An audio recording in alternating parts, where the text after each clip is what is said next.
Hi friends, मैं आकांक्षा शर्मा जी की वित्ताकांक्षा में आपका स्वागत करती हूँ। पटवारी और व्यापम स्पेशल के लिए आज बहुत ही स्पेशल क्लास लेके आई हूँ। कंप्यूटर की पीढ़ियाँ, और कंप्यूटर की पीढ़ियाँ आपको ऐसे याद हो जाएंगी कि आप कभी नहीं भूलेंगे। पीढ़ियों से हमेशा ऐसा प्रश्न पूछा जाता है कि कौन सी पीढ़ी किस सन में आई, किस पीढ़ी में किसका उपयोग किया, या कुछ भी दे सकते हैं कि इसका किस पीढ़ी में उपयोग किया। इस प्रकार से भी प्रश्न आ सकते हैं। और तो ये चलिए आज का वीडियो कंप्लीट करते हैं। शॉर्ट एंड स्वीट वीडियो रहेगा और इस वीडियो से आपके करीब 1 से 2 प्रश्न बनेंगे ही बनेंगे। तो चलिए स्टार्ट करते हैं। न्यू है चैनल पर तो चैनल को सब्सक्राइब जरूर कीजिएगा। देखो, सबसे पहले ये समझ लीजिए, कंप्यूटर की टोटल 5 पीढ़ियाँ हैं। टोटल कंप्यूटर में कितनी है? टोटल 5 पीढ़ियाँ हैं। और मतलब 5 पीढ़ियों में कंप्यूटर को बांटा गया है। सबसे प्रथम पीढ़ी जो आई थी वो 1946 में आई थी। 1946 से 1959 का जो समय है वो प्रथम पीढ़ी का काल कहलाता है। कौन सा? 1946 से 1959। 1946 से 1959 तक का समय प्रथम पीढ़ी का काल कहा जाता है। और इस समय जो कंप्यूटर की गति थी वो मिली सेकेंड थी। कंप्यूटर की गति प्रथम पीढ़ी में क्या थी? मिली सेकेंड। याद रखिएगा, अलग अलग पीढ़ी की अलग अलग गति हैं। प्रथम पीढ़ी में कितनी गति थी? प्रथम पीढ़ी में मिली सेकेंड गति थी। द्वितीय पीढ़ी में माइक्रो सेकेंड आ जाएगा। ऐसे अलग अलग की अलग अलग गतियाँ हैं। तो प्रथम पीढ़ी में गति कितनी थी? मिली सेकेंड थी। निर्वात ट्यूब का इसमें जो प्रोसेसर के रूप में किसका उपयोग किया गया? तो यहाँ पर जो गणना होती थी, काम होता था, वो किसके द्वारा होता था? यहाँ पे प्रथम पीढ़ी में निर्वात ट्यूब के द्वारा काम होता था। जैसे कि द्वितीय पीढ़ी में ट्रांजिस्टर के द्वारा होगा, अगली में इंटीग्रेटेड सर्किट के द्वारा होगा। तो इसी प्रकार से प्रथम पीढ़ी में किसके द्वारा होता था? निर्वात ट्यूब के द्वारा होता था। अगला है, प्रथम पीढ़ी में किस भाषा का उपयोग किया गया? तो प्रथम पीढ़ी में मशीनरी भाषा का उपयोग किया गया। 0 और 1 जो मशीनरी भाषा होती हैं, प्रथम पीढ़ी में इसका उपयोग किया गया। प्रथम पीढ़ी में मेमोरी कार्ड के रूप में किसका उपयोग किया गया? तो प्रथम पीढ़ी में मेमोरी कार्ड के रूप में पंच कार्ड और पेपर टैप का उपयोग किया गया था। किसका किया गया? पंच कार्ड का और पेपर टैप का जो मेमोरी कार्ड के रूप में उपयोग किया गया था। मतलब यहाँ पे चीज़ें स्टोर होती थी। और जैसे कि अभी एक व्यक्तिगत उपयोग के लिए कंप्यूटर का यूज़ होने लगा है। पहले जो था केवल व्यावसायिक वैज्ञानिक जगहों पर ही कंप्यूटर का उपयोग होता था, क्योंकि कंप्यूटर का आकार बहुत बड़ा होता था, घर में उसको नहीं रख सकते थे। व्यक्तिगत रूप से कंप्यूटर का जो उपयोग होने लगा है वो तृतीय पीढ़ी से होने लगा है। अभी जो है जो प्रथम पीढ़ी थी वहाँ पर व्यक्तिगत रूप से कंप्यूटर का उपयोग नहीं होता था। अभी तो ये स्थिति है कि हर व्यक्ति के पास अपना एक लैपटॉप होता है, और पहले ऐसा नहीं होता था। बड़े बड़े जो जगह थे उन पर उपयोग होता था कंप्यूटर का। तो इसमें मेमोरी के रूप में किसका उपयोग करते हैं? पंच कार्ड का और पेपर टाइप का। अगर प्रथम पीढ़ी के हम कुछ कंप्यूटर की बात करें तो एनिएक, एडवैक और यूनिवैक फर्स्ट। यूनिवैक फर्स्ट का नाम है यूनिवर्सल ऑटोमेटिक कंप्यूटर। तो ये जो थे ये प्रथम पीढ़ी के कंप्यूटर थे, और यही कंप्यूटर थे जिनकी शुरुआत हुई थी कंप्यूटर से। जिनके कंप्यूटर नाम जो जाने थे वो इन्हीं नामों से जाने थे। तो एनिएक जो आया था वो 1946 में आया था। एडवैक जो आया था 1944 में आया था।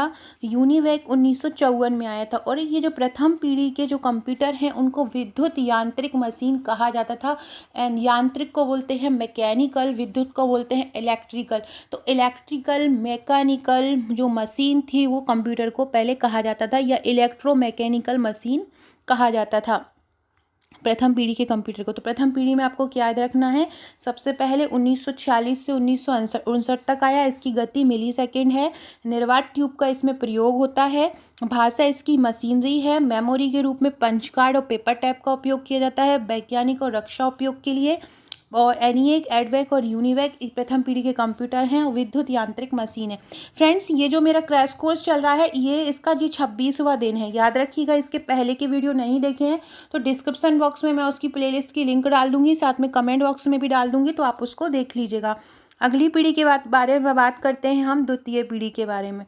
द्वितीय पीढ़ी का, जैसे पहली पीढ़ी का समय था 1946 से 1959, तो द्वितीय पीढ़ी का समय था 1959 से 1965। कब से कब तक था? 1959 से 1965 तक द्वितीय पीढ़ी का समय रहा।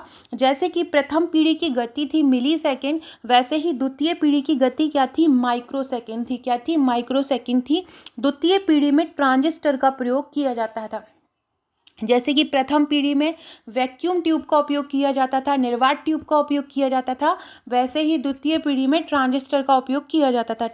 द्वितीय पीढ़ी में किस भाषा का उपयोग किया जाता था? द्वितीय पीढ़ी में असेंबली भाषा का उपयोग किया जाता था। द्वितीय पीढ़ी में किस भाषा का उपयोग किया जाता था? द्वितीय पीढ़ी में असेंबली भाषा का उपयोग किया जाता था। कौन सी? असेंबली भाषा का उपयोग किया जाता था। तथा द्वितीय पीढ़ी में बैच ऑपरेटिंग सिस्टम का प्रयोग किया जाता था। द्वितीय पीढ़ी में और किसका उपयोग किया जाता था? द्वितीय पीढ़ी में बैच ऑपरेटिंग सिस्टम का उपयोग किया जाता था। इसमें मेमोरी का द्वितीय पीढ़ी में कौन सी मेमोरी के रूप में किसका उपयोग करते थे? तो द्वितीय पीढ़ी में मेमोरी के रूप में मैग्नेटिक टैप का उपयोग किया जाता था और इसकी जो संग्रहण क्षमता थी वो काफ़ी ज़्यादा थी। तो मेमोरी का क्या किया जाता था? मेमोरी के रूप में मैग्नेटिक टैप का उपयोग किया जाता था। द्वितीय पीढ़ी में भी कंप्यूटर को वैज्ञानिक और व्यावसायिक उपयोग के लिए प्रयोग किया जाता था। और द्वितीय पीढ़ी के कंप्यूटर के जो उदाहरण हैं वो हैं IBM 1401 या यूनिवेक PD8। ये द्वितीय पीढ़ी के कंप्यूटर के उदाहरण हैं। तो इस प्रकार ये हमने प्रथम पीढ़ी और द्वितीय पीढ़ी पढ़ी, आपको समझ में आया होगा। प्रथम पीढ़ी में मिली सेकेंड, द्वितीय में माइक्रो सेकेंड, प्रथम में वैक्यूम ट्यूब, दूसरे में ट्रांजिस्टर, प्रथम में मशीनरी भाषा, द्वितीय में असेंबली भाषा। और द्वितीय में जो था बैच ऑपरेटिंग सिस्टम था और यहाँ पे क्या का उपयोग किया जाता? विद्युत यांत्रिक मशीन थी। और मेमोरी यहाँ पे पंच कार्ड और पेपर कार्ड का उपयोग किया जाता था। अगली पीढ़ी देखते हैं फ्रेंड्स। अगली पीढ़ी देखने से पहले अगर आप MP पटवारी की तैयारी कर रहे हैं, ग्रुप 2 सब ग्रुप 4 की तैयारी कर रहे हैं, तो आप हमारी ये बुकलेट ले सकते हैं। टोटल 10 बुकलेट मिलेंगी। 10 बुकलेट में आपका पूरा सिलेबस कवर रहेगा।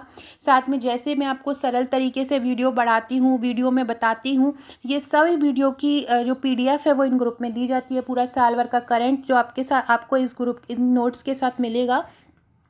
यहाँ पर आपको इन सब की तैयारी कराई जाती है। वेरी वेरी इंपॉर्टेंट टॉपिक रोज़ दिए जाते हैं। गणित, रीजनिंग, तर्क शक्ति सभी यहाँ पे कराया जाता है। कंप्यूटर की जो ट्रिक्स हैं, कंप्यूटर की जो कीवर्ड हैं, कंप्यूटर की जो शॉर्ट फॉर्म है, सब यहाँ पे कराए जाते हैं। इसमें आपको 10 बुकलेट मिलती हैं। एक सामान्य प्रबंधन, कंप्यूटर दक्षता, गणित, तर्क शक्ति, हिंदी, इसके अलावा MPG भारत सरकार, मध्य प्रदेश सरकार की योजनाएं, कल्याणकारी कार्यक्रम, व्यापम की परीक्षाओं में पूछे जाने वाले प्रश्न, सामान्य विज्ञान के 3000 वन लाइनर, सामान्य ज्ञान वॉल्यूम 9 जिसमें पूरा का पूरा GK है, इतिहास, भूगोल, राजनीति, अर्थशास्त्र। इसके अलावा वॉल्यूम 10 में अंग्रेजी मिलती है, जो कि अंग्रेजी मैंने ट्रिक के साथ करवाई है। सो फ्रेंड्स, ये 10 बुकलेट आपको मिलेंगी। 2199 है। बहुत सरल तरीके से ये नोट्स को टू द पॉइंट बनाया गया है। आप भारत में कहीं भी रहते हो, ये आपके पास डिलीवर हो जाएगा। अगला देखते हैं हम तृतीय पीढ़ी। डिस्क्रिप्शन बॉक्स में व्हाट्सअप टेलीग्राम ग्रुप से जरूर जुड़ जाइएगा। और आपका नंबर अगर आपने मेरे पास व्हाट्सअप पर सेव नहीं कराया है तो अपना नाम लिखकर व्हाट्सअप पर सेव करा दीजिएगा। वहाँ पर आपको स्टेटस के थ्रू महत्वपूर्ण अपडेट मिलता रहेगा। द्वितीय पीढ़ी 1956 से 65 तक थी और 1959 से 65 तक थी। और तृतीय पीढ़ी 1965 से 71 तक रही। इसमें इंटीग्रेटेड जो चिप का उपयोग किया जाता है। ये जो चिप, इसको इसलिए कहा गया क्योंकि जब ये जो लगा रहे थे वैज्ञानिक उसको, तो उन्होंने देखा कि जो चिप का जो आकार है वो चिप्स जैसा रहता था, इसलिए इसको उन्होंने चिप नाम दे दिया। तो तृतीय पीढ़ी में किसका प्रयोग किया गया? इंटीग्रेटेड चिप का उपयोग किया गया। और इंटीग्रेटेड चिप कौन कौन सी यूज़ की गई?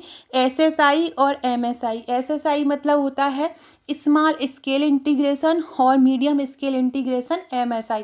तो SSI और MSI इंटीग्रेटेड चिप का उपयोग किया गया। और तृतीय पीढ़ी में हाई लेवल भाषा का प्रयोग किया गया। तृतीय पीढ़ी में किस भाषा का प्रयोग किया गया? हाई लेवल भाषा का प्रयोग किया गया। और इसके अलावा तृतीय पीढ़ी में टाइम शेयरिंग ऑपरेटिंग सिस्टम का उपयोग किया गया। जैसे कि द्वितीय पीढ़ी में बैच ऑपरेटिंग सिस्टम है, ऐसे ही तृतीय पीढ़ी में टाइम शेयरिंग ऑपरेटिंग सिस्टम है। जैसे कि पहली जो पीढ़ी थी उसमें मिली सेकेंड का उपयोग किया गया, द्वितीय में माइक्रो सेकेंड का उपयोग किया गया। ऐसे ही जो तृतीय जो पीढ़ी थी उसकी गति थी नैनो सेकेंड। नैनो का मतलब होता है 10⁻⁹। तो नैनो सेकेंड था। तृतीय पीढ़ी में म्यू जो माइक्रो था उसका मतलब होता है 10⁻⁶। और जो मिली होता है उसका मतलब होता है 10⁻⁻3। ये गति भी याद रखिएगा।